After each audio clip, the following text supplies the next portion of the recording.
আমরা চলে যাচ্ছি অলরেডি একটা মহিলার কাছে। কি গো ভালো আছেন? কি অবস্থা, কেমন আছেন? আছি, ভালো আছি। আমরা তো আপনার বাড়ি দিকে যাইতেছিলাম। আমরা তো আছি দুপুর বেলায় আপনাদের বাড়িতে, যে রান্না বান্না করছেন কিনা, আমাদের দুপুরে খাওয়াইতে পারবেন কিনা। ডাইলার ভাত, অসুবিধা কি? ডাইলার ভাত আপনার খাইতে পারলে আমরা খাইতে পারবো না? আসেন এদিকে আসেন। আচ্ছা ঠিক আছে, আসেন। করেন না, ঘরে তো তেরপাল দেওয়া হয়েছে। কি অবস্থা আপনার? হ্যাঁ, আমরা ভালো আছি। এখন তো কাজ কাম না, এখন চলেন কি করে আপনারা? হ্যাঁ,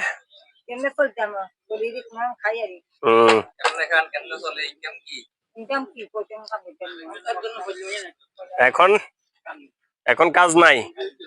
ও আচ্ছা, বুঝছি। তো এখন কাজ নাই, এই জন্য। আর খাওয়ার দাওয়ারের চাউল ডালের কি ব্যবস্থা আপনাদের?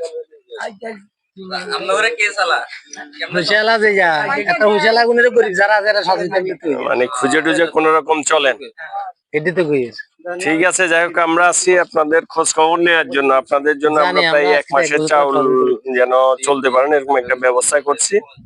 তো এটা রাখেন আপাতত, ঠিক আছে? আর আমরা পরের মাসে আবার আপনাদের খোঁজ খবর নেওয়ার চেষ্টা করবো, ঠিক আছে? ভালো থাকেন তাহলে, কেমন? এটা আপনাদের ঘর, জায়গা আরেকজনের, সেটা আমরা জানি বিষয়টা।